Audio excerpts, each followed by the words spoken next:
Fred, es-tu familier avec l'alphabet phonétique international? En français, oui. Ah, tu Ouais. parles de... OK, oui, OK. Ouais, En fait, parce c'est pas qu'en l'alphabet. en C'est français, pas l'alphabet. Mais ça, c'est pas l'alphabet phonétique. c'est un estime de bons points que tu mentionnes parce que tout le monde l'appelle l'alphabet phonétique international, mais Non. ce n'est pas un alphabet phonétique en tant que tel, mais pas du tout. OK? Et pour ceux qui ne le savent pas, là, tu sais, quand vous vous appelez quelque part et là, qu'ils vous demandent d'épeler votre nom, là, puis F comme François, R comme Rebut, euh, c'est pas le vrai alphabet phonétique. L'alphabet phonétique commence avec Alpha Bravo, Charlie, Delta, Echo. Après Echo, c'est F, Foxtrot, Golf, India, HIJ, Juliette, Lima, Mike, November, Oscar, Papa, Québec, Roméo, Sierra, Tango, Uniforme, Victor, Whisky, X-Ray, Zulu. Alors, c'est l'alphabet international. Et Fred, sais-tu d'où ça vient, ça? Ben, c'est les avions. Oui, mais non. C'est l'avionique. Ça a commencé, v'là bien longtemps, 1800, fin de 1800, dans les premiers centrales téléphoniques. Les communications n'étaient Ah, pas ouais? super. Ouais, ouais. Les communications n'étaient pas OK. super. Puis AT&T, qui est Atlantic Telephone and Telegraph Company, AT&T, avait besoin d'un OK. alphabet parce qu'il passait sa vie à dire bonjour, nous avons quelqu'un sur votre ligne qui s'appelle Fred. Hein? Fred. Hein? F. Non. Fait que c'était compliqué de communiquer parce que les communications n'étaient pas super. Puis AT&T avait développé une espèce de méthode que, OK, si c'est un F, la personne va dire les 3 lettres qui précèdent. C'est D, E, F. OK. Et pendant un certain temps, ça a été comme ça, mais ça devenait compliqué à écrire des mots parce que là, Ouais. OK, Fred, D, E, F, C, D, E. Tu sais, c'était comme. Wow! Là, tu as besoin de comprendre, OK, Ouais. c'était la dernière, tout ça. C'était pas super adapté. Et tranquillement, pas vite, la Première Guerre mondiale est arrivée. Et là, il y a eu les débuts des communications qui ont apparu et cet alphabet-là ne fonctionnait pas. Et là, tu dois comprendre que chacun de son bord, Fred, a fini par développer son alphabet. Là, tu as eu l'alphabet des Anglais d'Angleterre, qui, eux, avaient des mots yoke, euh, bubble, des mots qui sont très, très utilisés en Angleterre, mais qu'aux États-Unis n'avaient pas de sens. Et la même chose se développait au niveau américain, au niveau de l'aviation. Tu avais raison. L'aviation a commencé à s'en mêler pendant la guerre. Et la raison pour laquelle on utilise cet alphabet-là, généralement, c'est parce que quand tu as une conversation à la radio et que ça griche, ben, si tu entends car, ben, tu présumes que c'est le mot Oscar. Parce que tu as entendu le mot car.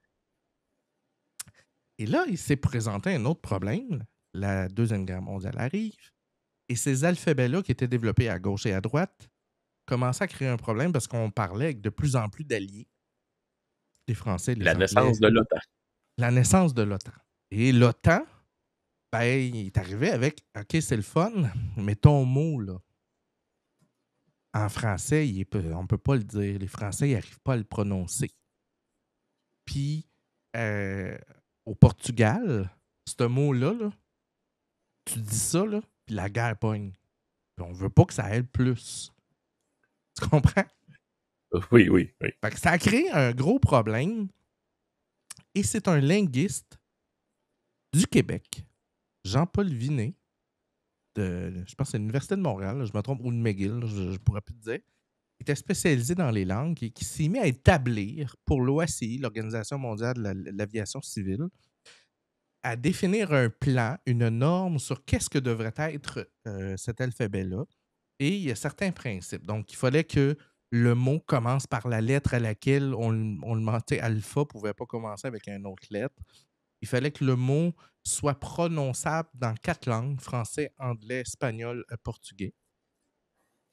Donc, là, on rajoute une complication. Il fallait que ce soit un mot qui est suffisamment utilisé dans toutes les langues pour être compris. Donc, golf, hôtel, qui est un mot international. Il fallait que ça soit ça. Puis, il ne fallait pas que le mot ait une connotation négative. Donc, ils sont arrivés avec une première version dans laquelle on avait déjà les Charlie de ce monde, on avait déjà Juliette et Roméo, ces choses-là. mais certains qu'on n'avait pas. Par exemple, on n'avait pas whisky. On n'avait pas. L'autre qu'on n'avait pas, c'était, je suis en train de regarder, November. On avait utilisé Nectar. Mais là, Nectar, en anglais, se mélangeait avec Victor. Mhm. Et là, évidemment, l'OTAN, pouvez-vous trouver un autre mot? Fait que ça a été jusque vers la fin de la guerre qu'on a fini par s'entendre finalement sur un alphabet qui, depuis, n'a pas bougé. Et c'est un alphabet qui est utilisé dans l'aviation. Beaucoup, là, quand vous entendez un avion Air Canada, ici Papa Victor 3256, Hôtel India, en approche. Alors, c'est quelque chose qui est énormément utilisé dans l'aviation, mais c'est utilisé aussi dans le domaine de la radio. Donc, si vous êtes un des radioamateurs, Oui. ben, vous allez décliner votre indicatif d'appel avant de commencer, les fameux VLQ, VEQ au Québec, qui sont des indicatifs d'appel. Donc, tu vas dire Victor Echo, Québec, whatever ton indicatif d'appel, pour dire qui tu es. Et tu vas t'en servir. On s'en sert aussi dans la police pour quand on veut nommer des plaques. Oui. Donc, on a un suspect, blablabla, plaque d'immatriculation, Mike November, whatever. Et c'est utilisé dans plein de domaines, et entre autres dans le domaine technique, quand on parle à des clients qui ont un nom, qui a un nom qui est difficile à prononcer, puis qu'on ne veut pas scraper son nom. Donc, on va demander à la personne de dépeler. Et on se rend compte parfois que les gens ne maîtrisent pas tous l'alphabet international. Et là, on se retrouve avec T comme tante, F comme faufoune. Et là, tu te retrouves avec toutes sortes de... OK, oui, intelligent, ce que tu as utilisé comme mot. Tu savais tout ça, Et ce qui est le Fred? fun, ben oui, et ce qui est le fun dans cet alphabet phonétique-là, c'est qu'il y a un seul nom qui m'intéresse, et c'est le Québec. Hein? Oui, Québec. À cause de l'alphabet phonétique. Et c'est le seul pays, en fait, là, on n'est pas encore un pays, on va le devenir un jour, mais c'est le seul nom de pays ou de territoire qui est dans l'alphabet phonétique international. Oui, Québec. Puis c'est en l'honneur de Jean-Paul Vinet, effectivement, que Sébastien dit c'est le nom que je cherchais. En fait, je ne le cherchais pas, j'ai juste oublié de le nommer. Jean-Paul Vinet, qui est le Hey, il me doit linguiste. 20 piastres. Ah non, c'est Comment beau. ça? Je pensais qu'il y avait un... Non, c'est correct. J'ai mal Non, lu. comme toi sur le 20 pièces. J'ai mal lu, j'ai mal lu. Ça va faire. Là.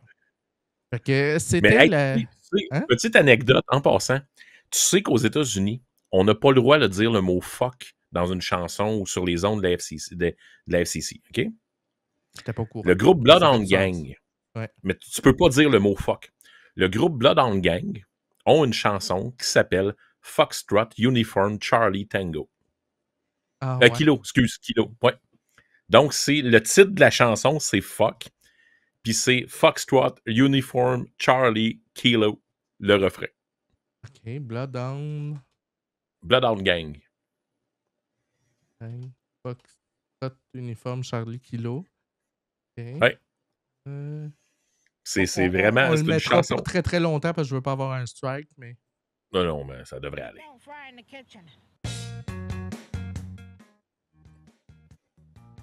C'est vraiment, ça te dit Foxtrot Uniform Charlie Kilo.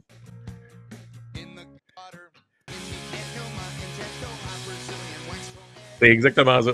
Check bien. Tu vas voir, ça va rentrer. C'est là, là, là, là, là. On va arrêter ça là. Uniform Charlie Avant de disparaître de la Tango. chaîne. Ben non.